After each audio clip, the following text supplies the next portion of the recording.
Baik, bismillahirrahmanirrahim. Assalamualaikum warahmatullahi wabarakatuh. Berjumpa lagi dengan Waalaikumsalam. saya, Mas Latif Dwi Purnomo dari kota Sydney, Australia. Di acara Bincang-Bincang Pemuda, ngobrol santai mengupas tentang riwayat-riwayat tokoh-tokoh muda tingkat nasional dan internasional di channel kita bersama, channel Bincang-Bincang Pemuda. Edisi kita kali ini menghadirkan sosok tokoh muda yang luar biasa, berangkat dari nol kalau bisa dibilang begitu, walaupun saya rasa beliau bukan berasal dari keluarga yang nol ya, tapi keluarga yang sudah berada. Tapi maksud saya adalah berangkat dari daerah menuju ke Jakarta untuk bisa menaklukkan Jakarta. Saya sendiri mengerti riwayat beliau tidak terlalu banyak, hanya sedikit, tapi pernah sangat mengerti lah, kira-kira begitu. Beliau adalah seorang tokoh yang dulu pernah berdialektika di Malang, kemudian setelah itu pergi entah kemana, dan terakhir saya berjumpa ternyata sudah sukses tiba-tiba begitu, sukses sukses di Jakarta. Uh, kita hadirkan tokoh muda kali ini yang bernama Hadi Prayitno. Sahabat Hadi Prayitno ini telah berhasil menaklukkan Jakarta dan juga berdamai dengan ibu kota dengan berbagai macam aktivitas-aktivitasnya. Beliau pernah menjadi asisten staf khusus Presiden bidang ekonomi dan desa tahun 2018-2019. Beliau juga salah seorang official di Kementerian Desa terkait dengan program-program pengembangan desa, dan beliau juga berkiprah dalam konteks keuangan dan manajemen keuangan serta pengelolaan keuangan di Fitra, Forum Indonesia Transparansi untuk Indonesia Transparan untuk anggaran dan lain sebagainya. Hal-hal yang sangat-sangat luar biasa sudah beliau tekuni, dari mulai bidang anggaran sampai kepada bidang politik, dan sampai pernah juga berpartisipasi aktif tentunya dalam konteks politik nasional, dan menjadi supporter atau menjadi pendorong gitu ya, kira-kira menjadi pendorong bagi berjalannya roda sebuah partai. Saya tidak menyebutkan nama partai tersebut, tetapi beliau adalah salah satu orang yang mendorong bagaimana kemudian partai itu bisa berkembang, dan sampai hari ini partai itu masih berkembang pesat, masih berjalan, dan masih eksis di kancah perpolitikan nasional. Saat ini beliau sebagai Dewan Tim Penasehat, anggota Tim Penasehat Menteri Desa, ya, Menteri Desa Republik Indonesia. Beliau adalah salah satu tim penasehat utamanya. Kita sambut dengan meriah sahabat Hadi Prayitno. Apa kabar sahabat? Alhamdulillah, Ya. sahabat Latif Sedang apa ini yang di Jakarta ini? Sedang apa ini? sukses. Panas. Panas ya. Jakarta zona merah, Oke, Jakarta. mengkhawatirkan tidak berani keluar rumah, tapi barusan pulang Jumatan. Pakai masker ya, pakai masker ya. Ya masker, bawa hand Oke, sanitizer, komplit lah oke. Kalau alat peraganya. kalau di Australia nggak pakai masker, nggak apa-apa. Oh, Memang dianjurkan oleh pemerintah pakai masker, tapi kebanyakan orang nggak pakai masker. karena udah zona hijau kan di Sydney? Ya, sudah zona hijau, sudah tidak sudah stagnan lah, tidak fluktuatif lagi, di bawah 10 per hari begitu. Dan itu akan dijaga terus mudah-mudahan. Memang ada kenaikan sedikit, tapi bisa dikendalikan, alhamdulillah. Kemudian Terkendali. Jakarta segera menyusul ya, mudah-mudahan. Amin. Jakarta ini, aduh, Iya ya, berat. iya ya. Baik sahabat Hadi, kita akan bicara-bicara panjang lebar. Saya terutama akan mengorek keterangan dari sahabat Hadi ini. Ini sifatnya seperti interogasi ya. Ampun, Interogasi kesuksesan, itu kira-kira ya. interogasi, malu saya. interogasi kesuksesan dari sahabat Hadi. Selama 1 jam kita akan panjang lebar untuk bercerita tentang seperti apa sih sahabat Hadi dulu dan sekarang, begitu, sampai kemudian bisa menaklukkan Jakarta, bisa menjadi orang yang survive hidup di Jakarta. Tidak mudah saya rasa survive dan hidup di Jakarta itu. Bisa kira-kira sahabat Hadi ceritakan seperti apa dulu sahabat Hadi ini berproses dari nol lah, kira-kira seperti itu, kemudian sampai berada di Jakarta ini. Silakan sahabat Hadi, seperti apa kira-kira? Makasih, sahabat Latif. Ini ceritanya edisi balas dendam. Hmm. Jadi sahabat-sahabat bincang-bincang pemuda, ceritanya minggu kemarin ya, hari Selasa kemarin, tanggal 8 itu sahabat Latif ini saya jadi wasilahnya untuk diundang teman-teman muda dalam program bercerita. Nah itu kebetulan udah setengah 12 malam tuh kalau di Sydney, cuma kalau di Jakarta setengah 8 ya. Iya. Keren banget, jadi banyak yang ngasih feedback positif karena akhirnya di edisi episode ke-12 kita ada yang ngobrolin substansi nih tentang bahasa, kebijakan, dan kemanusiaan. Itu pemirsa mudanya sangat mengapresiasi. Nah, setelah itu sebagai pembalasan, saya diminta untuk untuk menjadi ini ya, untuk menemani beliau berbincang siang ini, sore kalau di sini. Gini, sahabat Latif, kita itu udah kenal dari tahun 2000 ya. Iya, Saya betul. itu kenal sahabat Latif tahun 2000. Saya dulu masuk Malang tahun 99, sahabat Latif tahun 2000. Betul. Satu kampus, beda fakultas, satu organisasi, Pernah satu kamar? satu kamar, Iya. satu kontrakan Tetanggaan di kamar ya? dua lembaga. Dan cuma begini, beliau ini tracknya istiqomah ya, jadi jalurnya itu top. Sampai kalau saya sih fluktuatif ya, benar. Jadi sempat pulang kampung ke Tuban. Ya berproses lah, mulai dari nol lagi. Karena gini, saya itu dulu selesai MTS ya, sanawiyah lah, saya kan di kampung ya. Itu mondok di Paiton, Probolinggo, di Nurul Jadid, kemudian baru ke Malang, kemudian balik ke Tuban. Saya ke Tuban itu seperti orang asing. Mulai dari nol lagi, bahkan minus ya, bukan hanya dari nol, tapi minus. Bersosialisasi, memperkenalkan diri, bisa apa, karena bukan dari terah biru kan, apalagi terah hijau. Tuban, Lamongan itu kan terahnya hijau ya. Iya. Sedangkan kita itu nggak punya terah hijau atau terah biru, makanya kita harus ini, apa istilahnya, ya dikit-dikit pamer lah, bisa apa itu. Kebetulan saya punya kelebihan berat badan. Jadi kalau dijajar itu ya, saya itu kelihatan lebih berbobot lah gitu. Karena emang beratnya pasti selalu lebih berat dari yang lain. Iya. Nah, singkat cerita, 2009 tuh ditugaskan oleh NU Tuban untuk ya melakukan sesuatu lah. Ternyata itu bukan pilihan yang pas. 2005 itu sebenarnya udah diminta oleh sebagian sahabat-sahabat yang lain untuk ke Jakarta aja. Karena di Jakarta itu arenanya lebih luas. Kalau di Tuban itu ya mentok pasti. Ya ke barat nyampe Rembang, ke timur selesai di Lamongan. Jadi iya juga gitu. Akhirnya 2009 setelah merenung lama dengan bermodalkan defisit, sahabat Latif. Defisit beneran defisit. Jadi jaringan nggak punya. Kemudian satu-satunya modal yang saya punya itu bahwa saya ke Jakarta tidak perlu cari pekerjaan karena saya sudah disiapkan tempat bekerja. Itu aja, itu modal pertama. Nah, saya justru sebelum ke Jakarta itu yang saya dengar itu kan cerita bahwa kelompok tertentu atau komunitas tertentu itu biasanya kan ngumpul tuh. Ini teori lama ya, bahwa membangun solidaritas bersama itu supaya survive. Tapi saya waktu itu udah berumur, Pak. Tahun 2009 itu anak saya udah 2,5 tahun. Ya pindah itu Jakarta.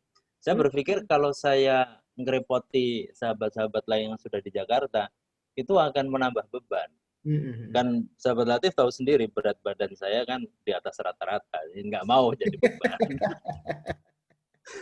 Tapi akhirnya ketahuan juga, dapat 1 bulan itu ketahuan beberapa teman itu disamperin, diajak bergabung di arena itu. Cuma saya pikir gini, saya bilang ke sahabat-sahabat saya itu, saya kasih waktu belajar 5 tahun aja. Belajar 5 tahun, tapi sebenarnya di dalam diri saya itu saya nggak mau ngerepotin lah yang udah ada di sana.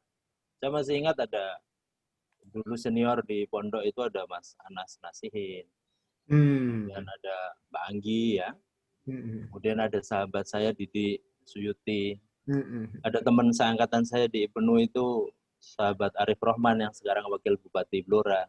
Itu dengan tulus saya tak tahu, udahlah nggak usah repot-repot.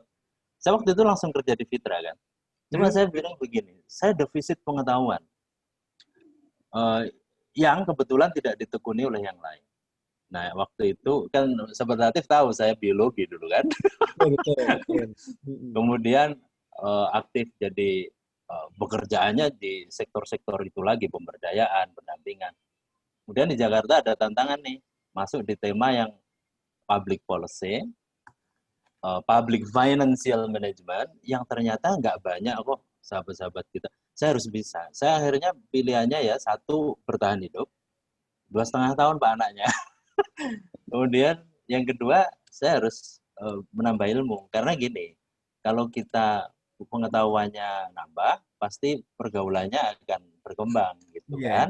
Ya motivasinya begitu.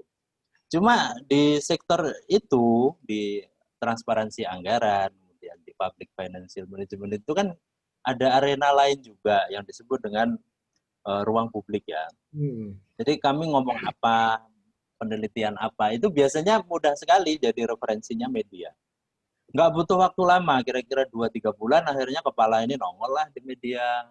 Kemudian pernyataan-pernyataan banyak ditulis lah di koran. Akhirnya dipaksa nulis lah di koran. Jadi gitu, ketahuan juga, oh ternyata di Jakarta.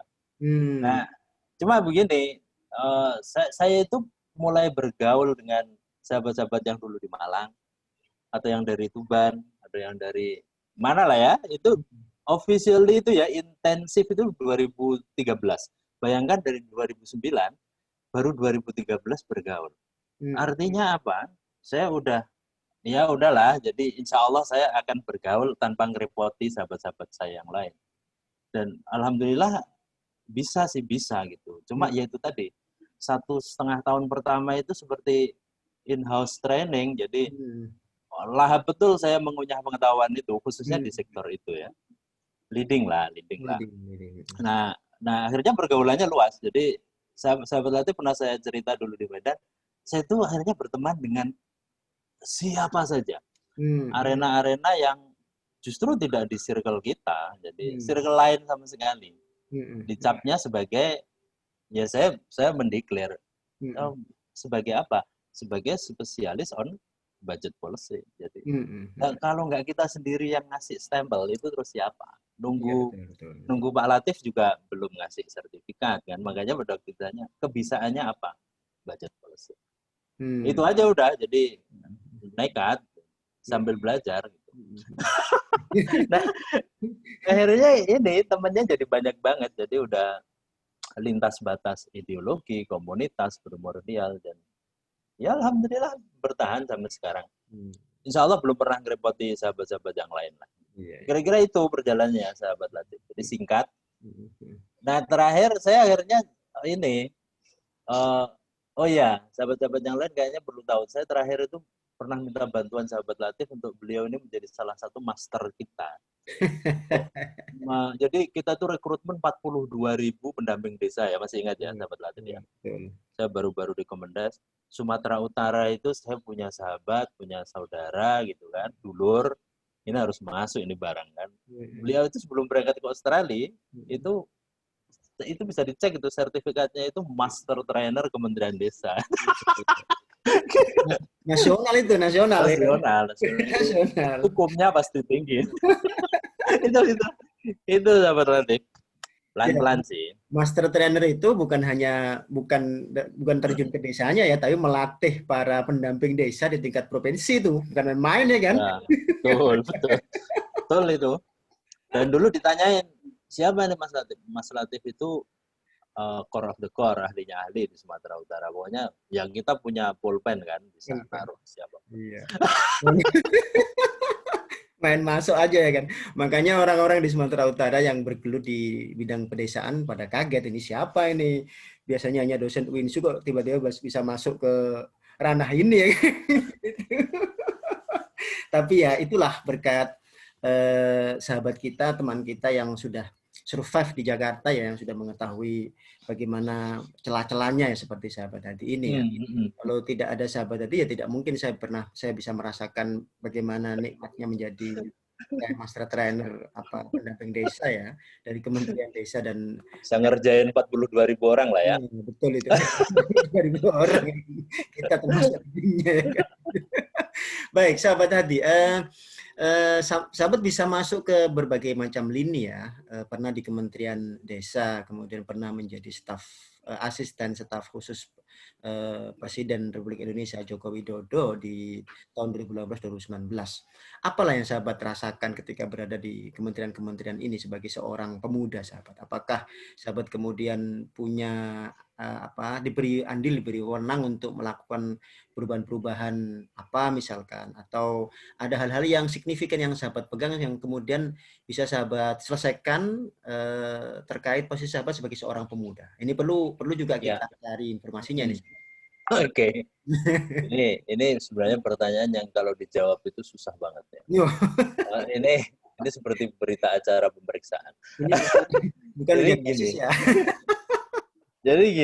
itu sebenarnya berawal dari perjalanan berteman, ngaulo lah ya, Mau lah ya. kepada para expert, para senior. Gitu. Mm-mm. Saya itu kan santri tulen, Mas Latif. Jadi Mm-mm.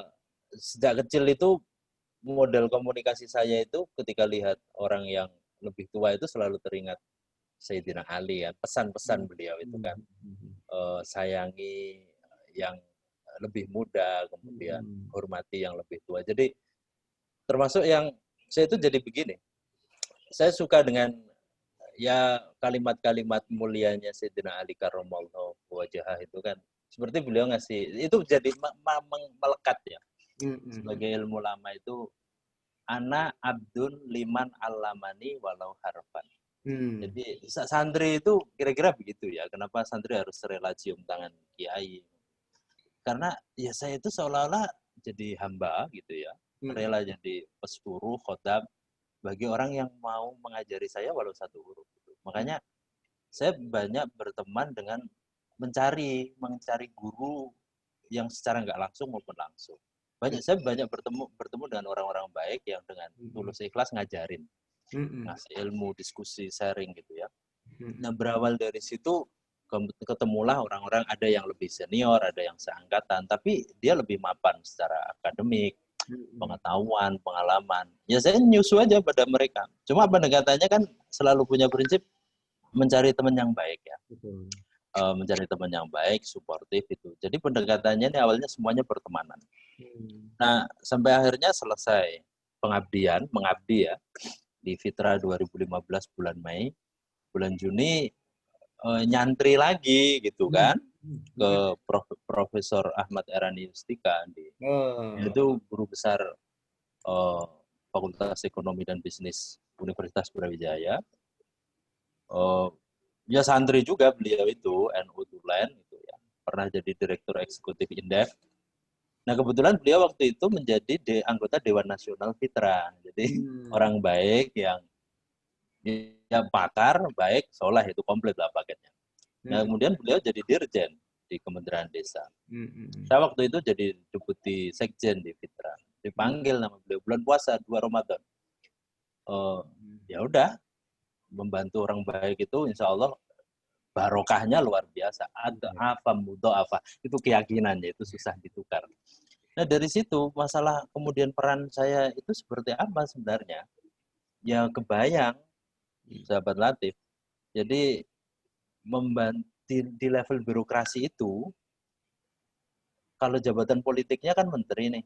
Iya, iya. Nah di bawah menteri itu eselon 1 itu ada sekjen, ada dirjen. Jadi Dirjen ya. ya ibaratnya menjadi teman diskusi Mm-mm.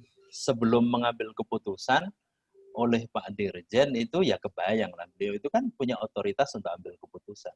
Betul. Yang ngurus 75.000 desa di Indonesia itu beliau. Mm-mm. Yang mengelola anggaran dan kebijakan di Kementerian Desa 85% itu ada di beliau. Mm-mm. Jadi kebayang ya. Jadi nah Mm-mm. saya itu temannya beliau untuk diskusi. Waduh. Untuk jadi inilah ya. Iya, iya.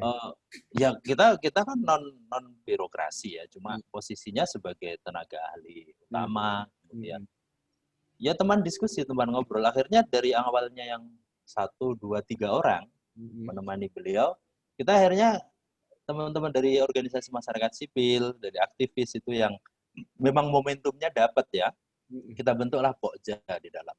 Mm. 21 orang jadinya, dari 3 menjadi 21. Mm. Jadi ya tugasnya emang begitu, menemani orang yang punya kewenangan mengambil kebijakan untuk ngopi, diskusi gitu kan. Sampai beliau akhirnya jadi staf khusus presiden bidang ekonomi. Santri itu kan kemanapun kiainya pergi harus ikut. Ikut ya. Mau diajak atau tidak gitu. Kalau nggak diajak ya kita harus menawarkan diri untuk ikut. Oh, Namanya oh. khodam. Khodamul ulama gitu kan. Iya, iya, iya. Nah, tapi kemudian apa implikasinya? Implikasinya banyak banget. Jadi 2014 itu 2015 ya, itu kan jadi momentum outsider kayak kita, kayak sahabat Latif itu bisa awalnya ada di luar, itu bisa ke dalam loh. Jadi yang pintu dulu harus kita gedor, itu sekarang dibuka dari 2014. Pakai lift. Betul, pakai lift. Nah, akhirnya apa?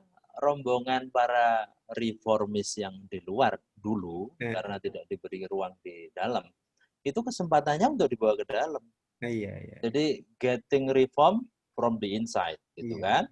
Jadi ya kita harus come up with the problem kan. Jadi kita tahu ada problem, itu common sense. Tetapi jangan kita hanya memproduksi narasi-narasi problematik. Betul. Bukan? Let's join us gitu ya. Come up with the problem. Jadi saya yakin ketika sahabat-sahabat itu tahu persoalannya, pasti tahu solusinya nih. Nanti kerjaan itu jadi hampir semua kebijakan pada waktu itu ya di Kementerian Desa. Bahkan bukan hanya di Direktorat Jenderal yang tempatnya kita mengabdi gitu, di tempat lain pun akhirnya bisa dipengaruhi untuk bisa menggali pengetahuan yang reform dari luar, akademik, tidak as business as usual, tapi mendorong adanya breakthrough, gitu ya, menularkan virus-virus reform itu. Nah, itu nggak gampang karena merubah habit itu kalau istilahnya mantan sekjen Kemendesa yang sekarang jadi sekjennya Kemenaker itu, Dr. Anwar Sanusi itu shifting paradigm, itu pilihan diksinya begitu ya. Jadi ini shifting paradigmnya. Jadi, nah shifting itu nggak serta merta, misalnya kayak saya biasanya makan 5 kali harus 3 kali, itu butuh paradigma yang dekonstruksi juga. Nah itu, jadi implikasinya kita bisa justru membangun ruang public policy yang lebih kolaboratif. Bagaimana tantangannya? Gede banget, karena pasti dari dalam yang kebiasaannya bisa cepat, contracted by vendor, itu harus dikonstruk untuk lebih akomodatif, kolaboratif, begitu. Nah, sekarang itu nggak bisa hilang karena udah aura kolaboratifnya ditanamkan. Saya kira itu sih, dan itu menginspirasi gitu. Meskipun ada dukanya juga. Dukanya itu gini. Dulu kan kita itu kritis banget ya kepada pemerintah ya. Betul. Di luar ya sahabat Latif tahu lah reputasinya Fitra, ICW, Walhi dan sebagainya itu. Pada waktu kita ngajak teman-teman ke dalam, itu apa yang terjadi? Ya akhirnya kita jadi aware juga, ternyata getting reform itu tidak suddenly gitu, nggak serta merta gitu ya, nggak betunduk, tapi butuh proses. Kita harus sadar analisis ekonomi politiknya juga. Kita harus mengamini bahwa birokrat itu bukan mesin seperti yang diimajinasikan Max Weber gitu kan, tapi bahwa mereka adalah agen yang masih manusia biasa, yang mereka berjalan dengan dua kepentingan. Yang pertama adalah kepentingan institusional, yang kedua adalah kepentingan kelompok dan individual. Nah itu perlu seni berkompromi. Jadi nggak bisa pakai manajemen pokok. Tapi pada waktu kita masih outsider di luar itu kan nggak mau manajemen pokoknya itu kan. Nah pada waktu udah harus yang ditonjolkan ya, idealitasnya ditonjolkan kalau masih outsider itu ya kan. Exactly. Cuma pada waktu udah kita blended as a team, gitu kan, ya harapannya sih be part of the solution gitu kan, tidak menjadi be part of the problem. Itu harus punya seni, karena pada waktu kita ngotot dengan metode yang kita yakini benar, itu justru conflicted. Nah, ya itu kontraproduktif, pasti udah nggak bisa. Nah, itu sih, itu kita sendiri menyamakan frekuensi yang biasanya bisa ngomong, harus begini, harus begitu, pada waktu udah bagian dari tim itu kita harus berkompromi. Kompromi dalam pengertian begini.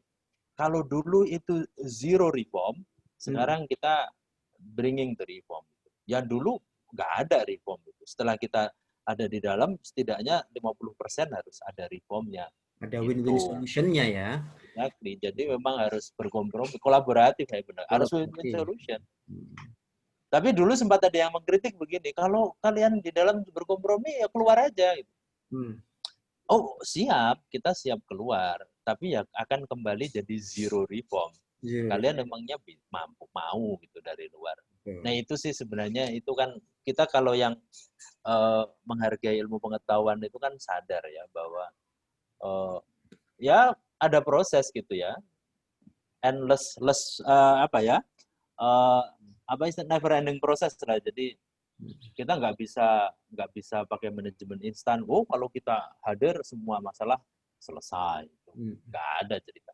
Tapi sebagai agen sebagai agen outsider yang ditanam ke dalam, apakah ada reform? Ya justru kepuasan itu karena setidaknya bisa mempromosikan reform agenda gitu ya. Apakah semuanya terwujud? Tentu tidak.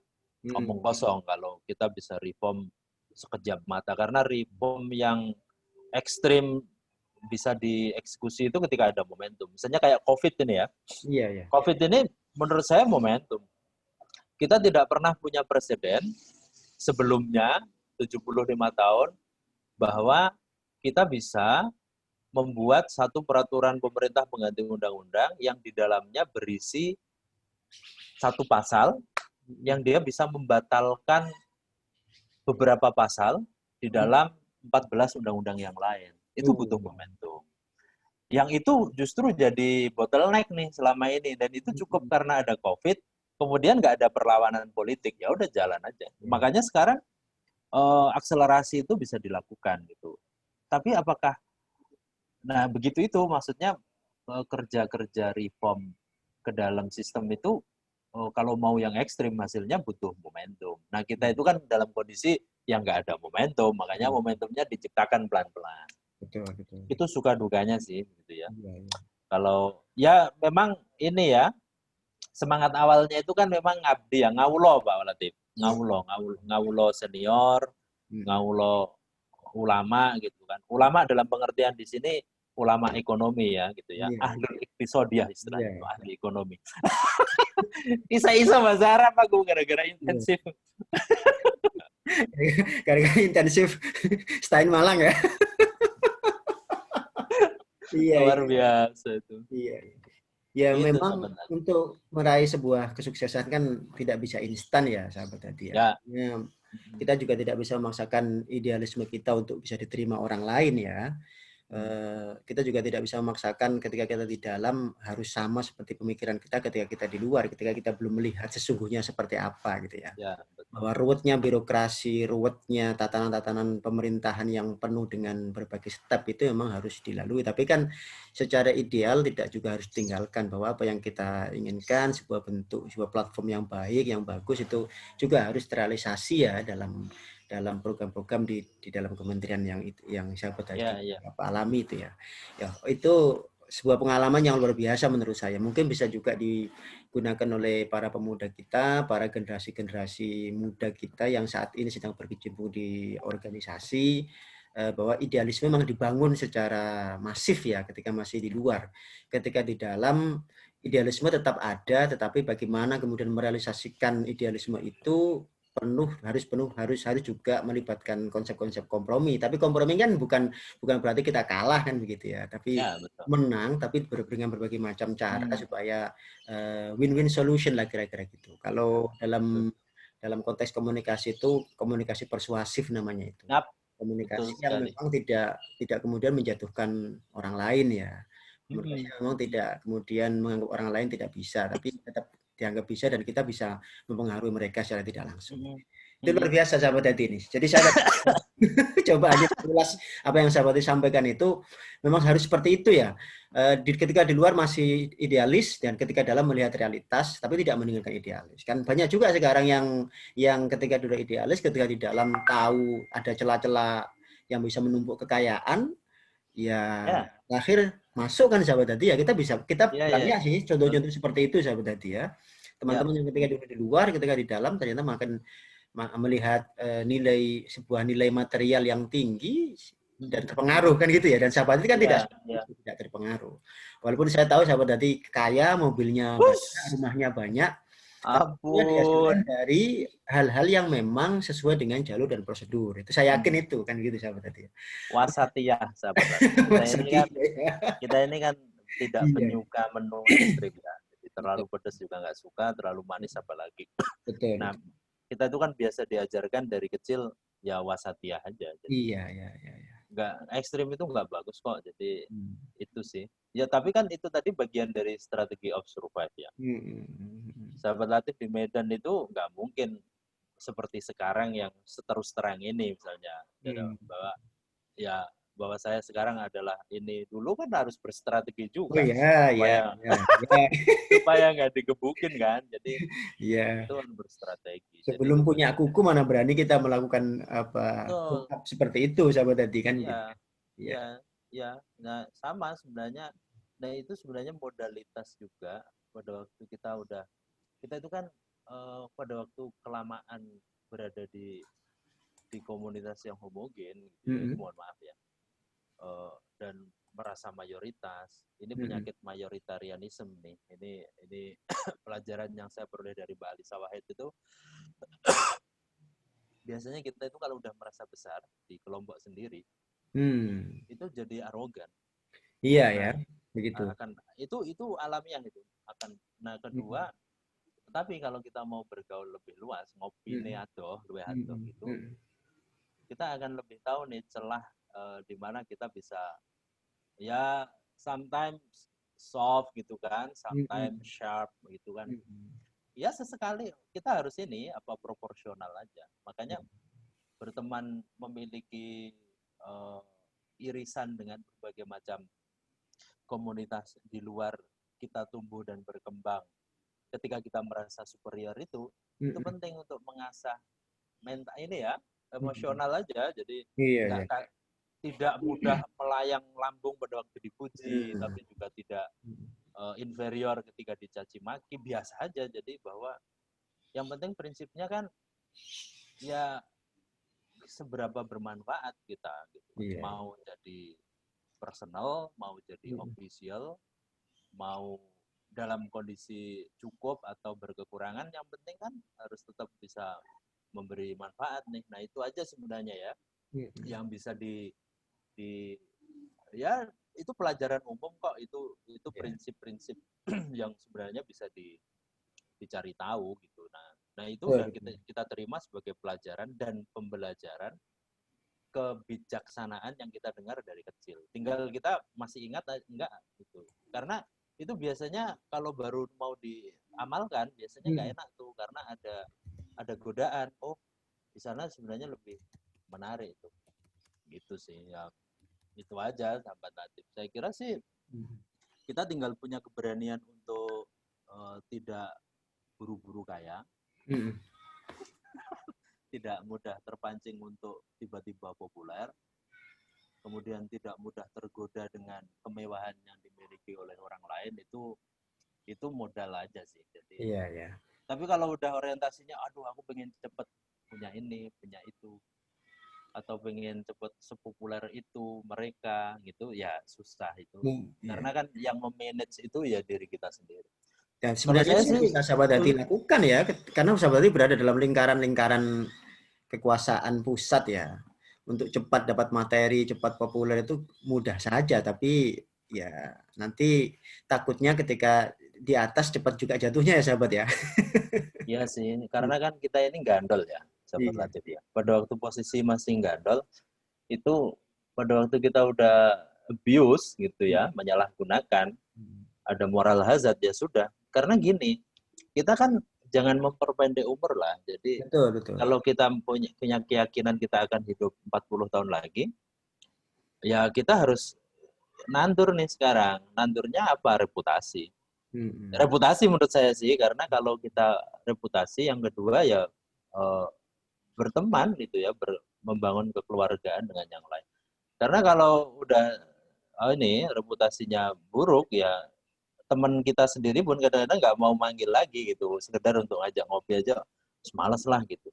Nah itu sih saya kira itu apa ya, itu yang mahal. Jadi untuk sekedar mendapatkan sesuatu yang bisa dihabiskan dalam waktu setahun, tapi wah gitu ya. Tetapi kita kehilangan apa istilahnya investasi 39 tahun yang akan datang. Meskipun itu kecil-kecil tuh, lebih baik misalnya itu dalam 39 tahun itu kita tetap dapat sesuatu gitu ya, pertemanan, kekeluargaan, apresiasi gitu ya, kan itu indikator-indikator kebahagiaan Finlandia ini. Nah itu kan, jangan sampai kemudian itu dirapel seperti orang arisan gitu kan, dapat duluan tapi kemudian belakangnya sakit gitu kan. Itu kan defisitnya berat banget. Nah saya kira sih itu apa ya, cuma begini, saya jadi ingat ini saya pada waktu dikasih judul sama sahabat Latif ini, saya udah protes menaklukkan Jakarta. Ini konotasinya bisa macam-macam. Karena yang udah jadi presiden aja belum pernah ada yang berani bilang menaklukkan Jakarta. Gitu.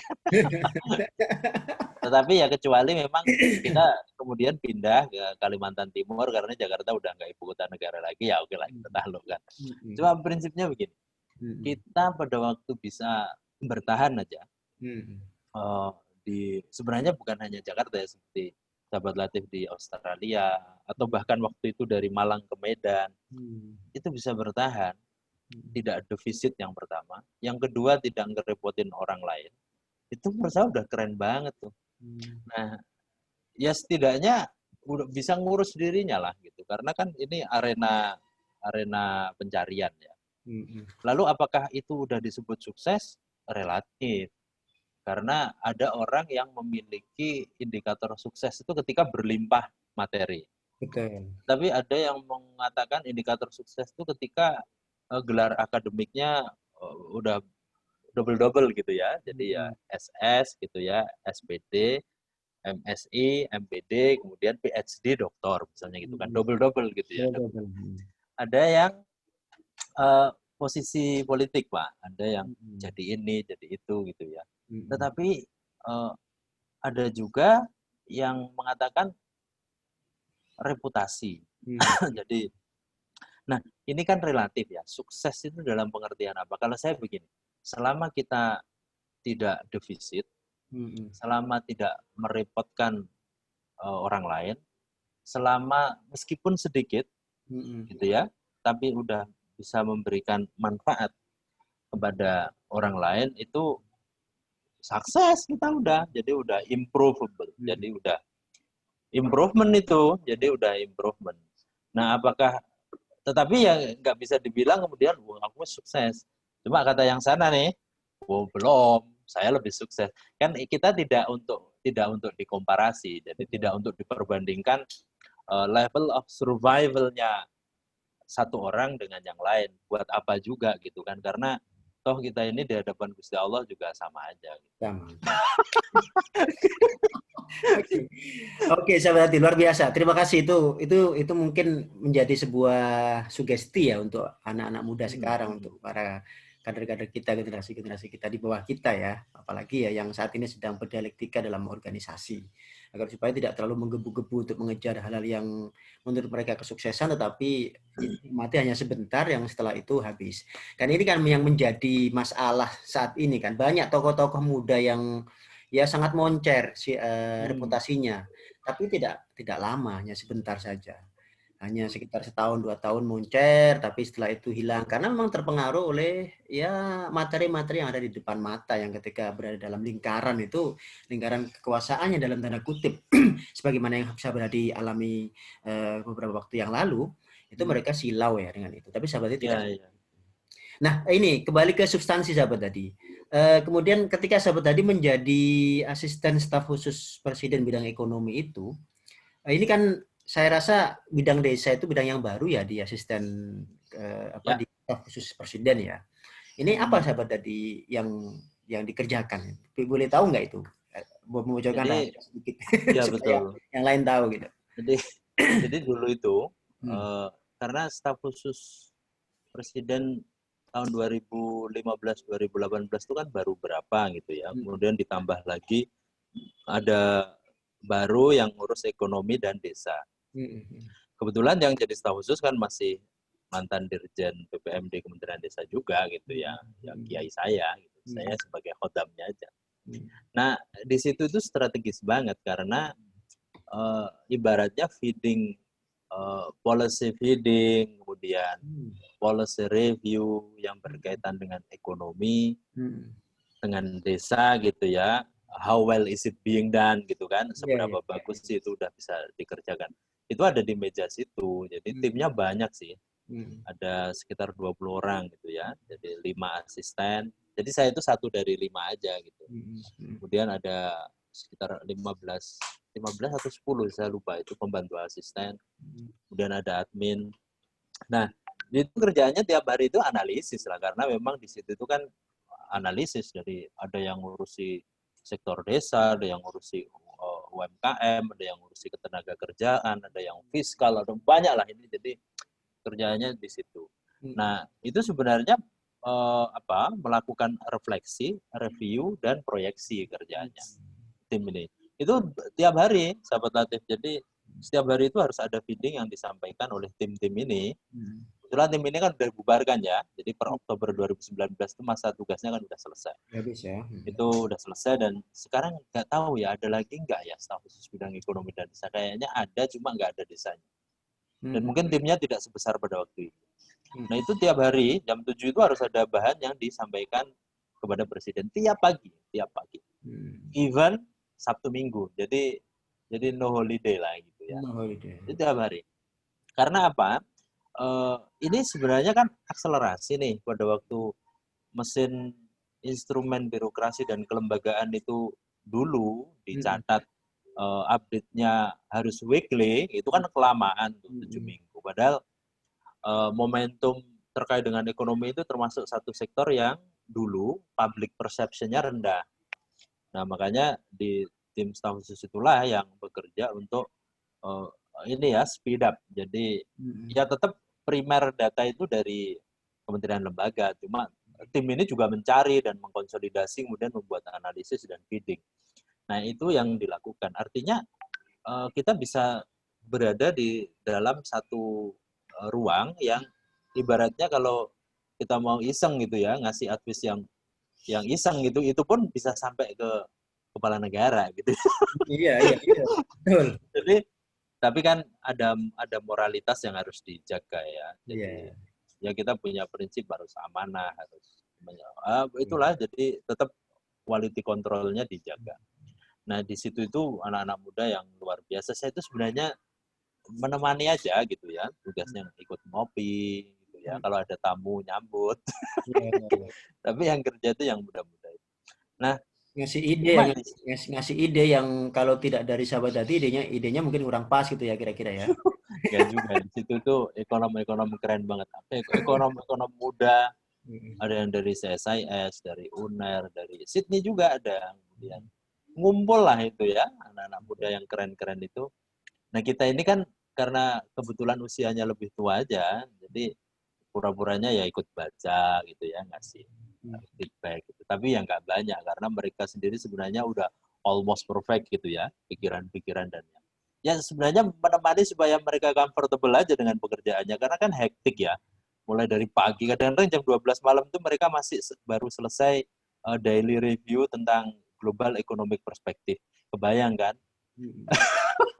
Jadi dari sekitar seratusan media internasional yang ngupas soal ekonomi di Asia Pasifik dan Indonesia itu harus direview tuh. Jadi 2-3 halaman. Kalau gue sendiri sih pasti nggak mampu gitu ya. Kita gitu yang tua-tua itu makanya yang muda-muda yang kerja.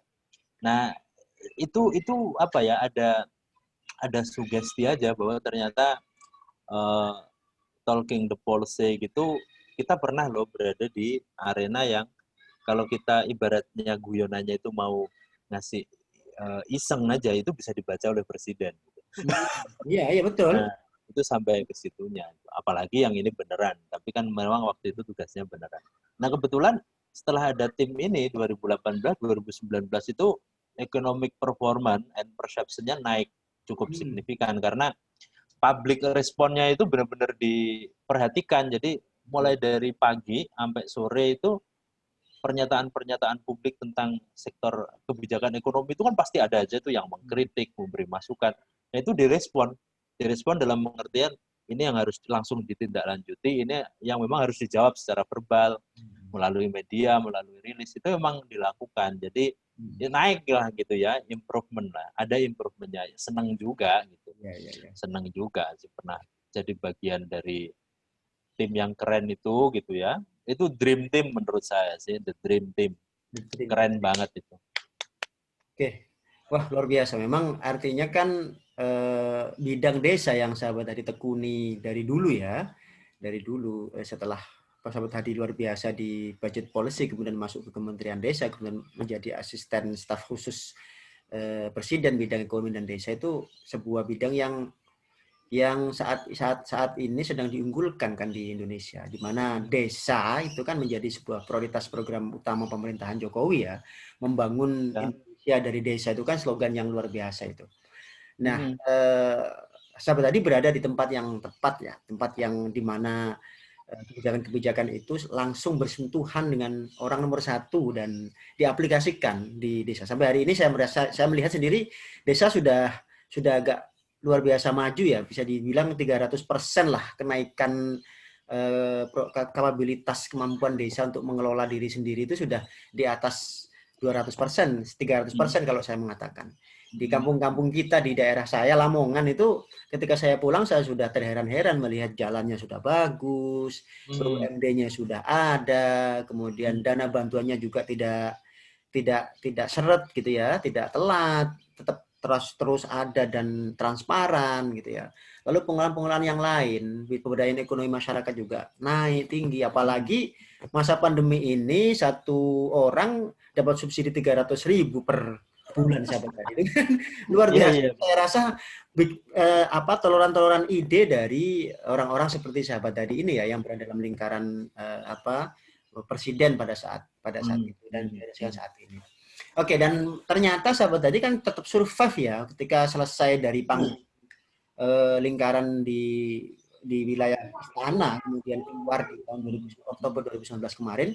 Sahabat tadi sekarang menjadi tim penasehat menteri, ya, tim penasehat menteri desa. Ini kan saya terkaget-kaget itu, waduh, tim penasehat, tim penasehat ini kan sudah luar biasa ya kan, wah, penasehat. Ampun itu. Bisa dibilang sahabat tadi, kira-kira apa apanya? Bukan job description. memang begini sahabat Latif. Jadi saya itu dulu kebetulan pada waktu masih di Fitra itu kan riset soal desa itu lumayan terlibat aktif ya, sampai kemudian membantu teman-teman yang lebih senior yang waktu itu mengadvokasi langsung sampai di DPR untuk lahirnya undang-undang desa. Itu lama banget sih. Nah, dulu waktu membuat simulasi tentang dana desa itu harus berapa persen, kemudian membandingkan sebenarnya APBN yang sudah ke desa tetapi masih tercerai-berai itu ada berapa, itu saya kebetulan dulu memang membantu tim ini untuk riset soal desa ya. Jadi pada waktu undang-undang desa itu lahir, ya ikut happy gitu. Karena apa? Saya itu udah riset soal desa itu dari tahun 2003. 2003 ya. Jadi itu udah mulai riset, kemudian bikin kajian. Itu udah menekuni karena dia sepaket dengan paket desentralisasi. Spesifikasi policy budget. Jadi desa dengan ya betul. Jadi pada waktu masih membantu teman-teman Fitra itu kan juga udah mulai bicara tentang desentralisasi fiskal. Nah, di dalamnya dulu kan desa itu bagian dari itu. Karena rezim Undang-Undang 2299 itu kan desa masih part of daerah desentralisasi. Nah, setelah Undang-Undang desa ini sebenarnya kan negara benar-benar memberi rekognisi terhadap desa, bahwa desa itu memang berada di dalam kabupaten, tetapi tidak lagi menjadi bagian kabupaten yang harus dieksploitasi kabupaten. Makanya setelah punya kewenangan berdasarkan hak asal-usul dan lokal skala desa itu diberikan fiskalnya gitu kan, jadi harus dikasih dana desa. Wah, itu itu menyenangkan sih sebenarnya. Jadi kita happy dengan apa yang diperjuangkan lama banget. Nah, pada waktu kebetulan ternyata 2015 tahun pertama Undang-Undang Desa diberlakukan, ada di dalam simpul inti di mana undang-undang itu dijalankan. Makanya dulu bersama timnya Kemendesa, Prof. Erani itu kan membuat trimatra pembangunan desa ya. Jadi kita sebut dengan jaring komunitas bela desa, itu ekspansi, tujuannya pembangunan desa, pemberdayaan masyarakat desa itu adalah ekspansi kapasitas dan kapabilitas warga. Jadi ini ada undang-undang desa, ini masyarakatnya harus berdaya nih, jadi harus mandiri. Yang kedua adalah lumbung ekonomi desa, bumi desa kita sebut. Jadi setelah kapasitas kapabilitasnya bagus, maka yang kedua ekonominya harus bagus nih, dikonsolidasi. Karena selama ini desa itu kan jadi anak tiri. Dalam rantai pasok itu kan selalu jadi korban nih. Karena yang berhadapan di desa itu selalu dengan tengkulak itu kan. Nah yang terakhir itu lingkar budaya desa. Jadi trimatra itu seperti itu. Nah makanya bicara tentang desa itu sebenarnya saya memang riset panjang soal desa, punya pengalaman panjang sekali soal desa, riset, menulis, kemudian. Nah, setelah Kementerian Desa berganti, saya nggak tahu juga ini gimana itu ya, yang lebih kompeten pasti lebih banyak. Ternyata muncul 27 nama yang ditetapkan oleh Menteri Desa sebagai tim penasehat. Nasihat. Karena nasihatnya itu apa? Tentu bukan perilaku, tetapi lebih ke policy advisory ya. Policy advice. Nah, bagaimana kita bisa memberi advice kalau kita sendiri misalnya udah out of contact. Makanya sebenarnya ini justru energize lagi nih. Setelah dari November, Desember, Januari, Februari, Maret gitu ya, 5 bulan kita kembali ke habitat riset yang lain gitu ya, mulai bisa menikmati lagi soal anti korupsi dan sebagainya. Ternyata kita akhirnya bisa kembali lagi dipaksa ya, secara nggak langsung kan bagaimana kita bisa ngasih advice kalau kita nggak belajar lagi ya. Sekarang akhirnya saya collecting lagi gitu kan. Karena begini, takutnya tiba-tiba dikumpulin, kemudian Pak Menteri nanya, mau ngasih advice apa gitu. Advice itu kan harus something new, something different gitu ya, breakthrough. Kalau yang kita sampaikan itu udah diketahui sebelumnya oleh menteri, kemudian bahkan udah dijalankan, itu kan malu-maluin status sebagai penasehat.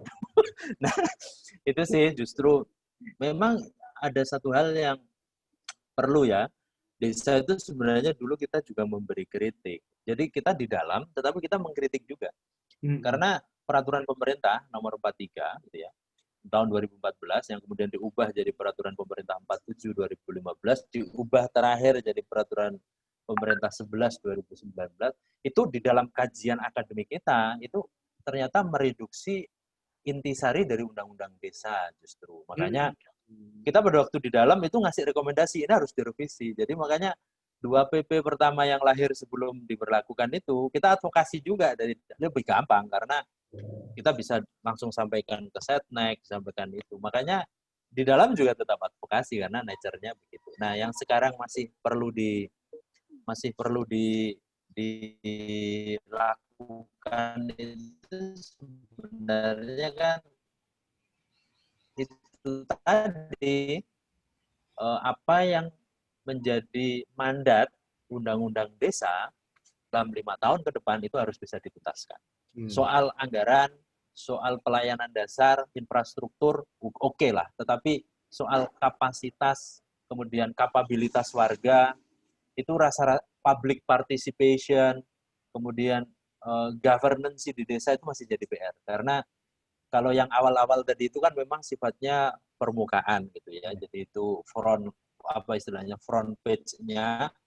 Nah, ini harus udah mulai masuk di dalam esensi dan substansinya. Itu PR. Makanya alhamdulillah aja pada waktu diberi kesempatan di situ, suatu hari kalau dibutuhkan, maka advice-advice kita tidak akan jauh dari situ. Jadi udahlah yang artifisial ini udah selesai. Makanya ini harus waktunya yang substansial kan begitu tuh, sahabat Latif. Iya, sahabat tadi. Ya, gak terasa kita ini sudah hampir 1 jam, sahabat tadi, bicara-bicara ini. Oh, siap. Masih banyak pertanyaan-pertanyaan yang mau saya tanyakan nih, namun ada waktu juga yang harus berbicara ya. Semoga bisa cepat Iya. ngopi lah di Jakarta. Oke, oke, oke. Pasti nanti saya pulang ke Indonesia, pasti saya akan ke Jakarta dan saya akan Siap. telepon sahabat tadi untuk ngopi di tempat yang sangat Ya, spesial, seperti dulu yang kita ngopi bareng itu ya. iya, betul. Oke, sahabat tadi yang terakhir, pertanyaan saya yang Oke. terakhir. Mhm. Kira-kira apa pesan sahabat tadi kepada generasi muda saat ini ya? Walaupun kita juga masih muda ya, tapi kita punya Ya. kita yang saat ini sedang bergeliat di organisasi, yang mereka juga kadang-kadang orang kalau itulah bedanya kuliah di Indonesia dengan di luar negeri barangkali. Ya. Di Australia kuliah itu kuliah bachelor atau S1 itu sudah sangat punya masa depan yang cerah dalam bidang pekerjaan yang akan mereka geluti ketika mereka keluar dari kampus ya. Karena memang mereka kampus sendiri sudah menyediakan satu platform khusus ya, program khusus untuk bahkan sampai melatih bagaimana mahasiswa itu setelah lulus bisa membuat letter of letter of intent dia untuk kemudian melamar pekerjaan gitu ya. Dan itu sangat struktural, sangat dibuat secara bagus oleh pihak kampus. Maka ketika mahasiswa itu keluar, pekerjaan itu sudah bisa di depan mata didapat gitu ya. Tergantung interest dia seperti apa. Nah kan bedanya di Indonesia tidak seperti itu sahabat tadi. Walaupun memang sekarang sudah mulai begitu, maka orang ketika berharap hidup di organisasi kan berharap nanti ketika selesai kuliah dia bisa ya paling tidak survive lah gitu ya dengan banyak jaringan dan sebagainya. Nah kadang-kadang jaringannya ini justru membuat dia yang salah jalan gitu ya, salah jalan. Maka perlu sahabat tadi kasih tips dan kasih tahu kepada para pemuda ini supaya mereka tetap juga berorganisasi dan ya tidak salah jalan. Dan kemudian kira-kira side apa atau ya celah-celah apalah di Jakarta itu yang bisa paling tidak bisa dijadikan mahasiswa atau pemuda-pemuda kita referensi untuk mereka beraktivitas. Kira-kira apa yang belum banyak orang geluti, apa yang belum banyak orang pegang, apa yang belum banyak orang tangkap di situ. Seperti saya bilang tadi, budget policy ini kan tidak mudah orang bisa melakukan itu. Kan begitu sahabat tadi kan? Tidak mudah. Tidak mudah bisa melakukan itu. Tapi sahabat tadi bisa, kemudian itu yang menjadikan sahabat tadi bisa survive di Jakarta, bisa ke berbagai macam lembaga, kementerian, bahkan sampai ke lingkaran istana. Nah, kira-kira seperti apa sahabat tadi? Terima kasih. Oke. Sahabat Latif ini memang susah ya ngasih tips karena kan kita itu tidak bisa menawarkan one fit for all ya. Jadi mungkin sesuatu yang cocok buat sahabat Latif belum tentu cocok buat saya, apalagi yang lain. Cuma ini apa aja ya? Ini apa ya istilahnya ini jadi kayak ya common sense-nya seperti apa sih? Yang pertama memang selama sahabat-sahabat yang berorganisasi itu kalau bagi saya berorganisasi itu wajib sih. Karena ya kalau masih menggunakan kurikulum dan sistem pendidikan tinggi seperti sekarang di Indonesia ya, itu kita akan hanya dapat pengetahuan dari kelas itu paling nggak lebih dari 20%. Betul. Ya theoretically maupun practically karena polanya masih one way ya. Di S1 itu pun masih banyak yang diajar gitu ya, tidak untuk exercise. Nah, itu bisa di pengembangannya di organisasi. Yang kedua di organisasi itu kita building the network gitu ya. Getting the network sama building the network. Jadi dapat jaringan tapi juga membangun jaringan. Jadi artinya gini, pada waktu kita inspired by another network ya, existing network, pasti kan sudah ada network nih di dalam organisasi. Kita jangan gandol juga gitu, tapi tugas kita adalah membangun jaringan sesama generasi nih. Bangun circle sendirilah, rantai pasok sendiri. Karena kalau sekalinya gandol gitu ya udah itu akan tereksploitasi gitu. Jadi Ya nggak apa-apa kalau niatnya emang menjadi apa istilahnya ngawur loh kayak saya sih nggak apa-apa gitu. Cuma kalau niatnya emang ingin breakthrough itu pasti lama. Yang ketiga sih soal ini ya, soal uh, kapasitas dan kapabilitas. Jadi saya itu sering bicara begini ya, untuk beberapa teman, kita itu harus bisa apa saja. Ibaratnya suruh nyapu harus bisa, suruh apa istilahnya bersih-bersih harus bisa, bahkan cocok tanam juga bisa, ngarit juga harus bisa. Tetapi kita harus punya satu spesialisasi. Jadi kita harus punya dong identitas kita sebagai ahli apa, gitu loh. Jadi biar jelas itu ya. Kita harus narrowing juga gitu. Jadi pada waktu sahabat Latif itu sebagai pakar bahasa politik, ya udah itu kepakaran. Tetapi pada waktu disuruh jadi fasilitator, disuruh jadi narasumber, disuruh jadi dosen, disuruh jadi bisa. Suruh ngaji, mimpin tahlilan, bisa. Gitu. Ya kan? Iya betul. Kebisaan itu harus banyak. Tetapi kepakaran dan identitas apa istilahnya expertise itu harus jelas. Sebagai apa gitu ya. Itu harus clear tuh dari awal. Nah, kita itu sadar kadang-kadang udah belakangan. Nah, yang muda-muda ini dari sekarang harusnya merintis tuh. Oh, ahli IT misalnya. Saya suka itu sahabat Bambang Riyadi yang mantan ketua Rayon Galileo itu. Clear banget dia sebagai IT-nya Malang gitu kan. Itu jelas sampai sekarang identitasnya siapapun rujukannya dia. Jadi kita nggak boleh jadi generalis dalam konteks kepakaran. Tetapi kalau kebisaan kita nggak boleh jadi spesialis. Kebisaan itu harus banyak gitu. Tetapi kepakaran cukup satu. Kalau nggak bisa satu dua lah gitu ya. Nah itu penting. Jadi supaya apa ya, petnya itu jelas gitu ya, apa jalurnya itu jelas gitu. Jadi oh belajar ini berarti misalnya kalau bahasa ya belajarnya bahasa aja sampai expert. Bukan hanya expert tapi tacit ya, levelnya itu udah ngelotok di luar kepala. Nah, itu pertama menurut saya. Jadi harus punya kapasitas. Yang kedua itu reputasi sih, itu susah.